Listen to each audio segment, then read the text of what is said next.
Good afternoon, Honorable George, Principal Ma'am, Supervisors, and teachers. Today I am Thakkar Jani to represent my SS project with my fellow members. Bhakhariya Mishra, Harthri Patel, Param, Nishanti, Paridi Patel on the topic Antarctic region. Today I am going to speak one of the most fascinating and mysterious species on Earth, the Antarctic region. The Antarctic is also known as the southernmost continent in the world. It surrounds the South Pole and it's completely covered by ice. About 98% of the continent is made up of the icy sheets. When we speak about heat degree, it is about minus 66 Celsius to 90 degree. It is coldest, driest, plus windiest in the world. You might wonder, does anyone live there? The answer is no. There are no cities or towns. The scientists from many countries live in work of research. They study climate change and glaciers and much more. Another important point is that Antarctica is signed by an treaty agreement which shows no country owns it. Now I would like to call Paridi Patel for her further information and to represent this model and speak. Now, I would like to share my topic, Agriculture of Antarctica. Due to the extreme cold, conventional agriculture is impossible in Antarctica. However, in recent years, scientists have experimented with hydroponics and vertical farming inside the research station. Now, as you can see here, vegetables grow like lettuce and tomatoes. Now, you will be thinking that how the plants grow without the help of sunlight. So for this, the scientists have made artificial lights and recycle water with less soil. While it is not a large-scale agriculture, these efforts are important for supporting the researchers for the future possibilities like growing food on Mars and other extreme environments. Now, I would like to call my friend Harthri for his speech. Today I am going to explain on life in Antarctica. While Antarctica doesn't have a native human population or permanent human settlements, it does have a temporary desert. Scientists from around 30 countries live in search of stations spread. These stations spread operate year-round and focus on everything from glaciology to astronomy to climate science and biology.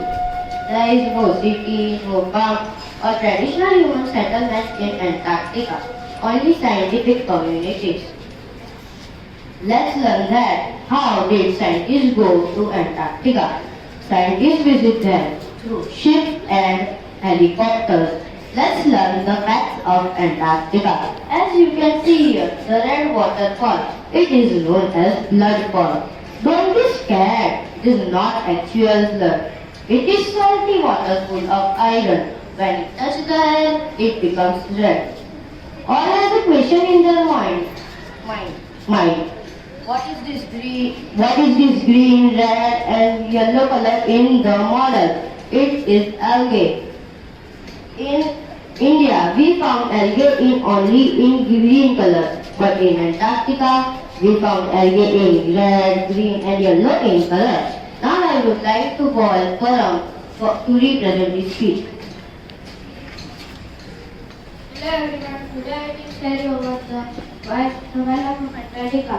Antarctica is the coldest place on the earth. It is covered with ice and snow all year. Even through the freezing Amazon animals living there.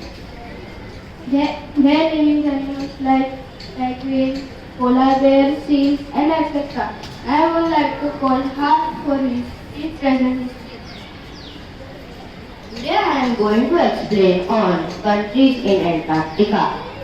There is no country in Antarctica, but scientists visit there through countries like India, Australia, Canada, South Africa, Europe are some countries from where its scientists go to Antarctica. Now I would like to call Nishan Pillai from 5th K to represent his speech. Today I am going to explain climate of Antarctica. Antarctica is the coldest, driest, windless continent on Earth. Antarctica is covered with a thick sheet of ice. The temperature of Antarctica is almost -90 degrees Celsius. Due to the cold, there are no trees or plants. Amazing animals like penguins, seals, and polar bears living there. Part of Antarctica are warming 5 times faster than the rest of the world. This warming causes the ice to melt. Melting ice cannot cause sea level to rise. Go away. Thank you, and I would like to call Ms. Shah for represent her speech. So let me conclude. In conclusion, the Antarctic region is not just a frozen wasteland.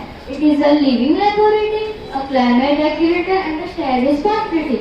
Though it has no farm, no citizen, no native human population, it is a home to Resilient Life International Corporation and critical scientific research. Let us respect and protect this vast and great wildlife for its skills and for our own. Thank you and have a nice day.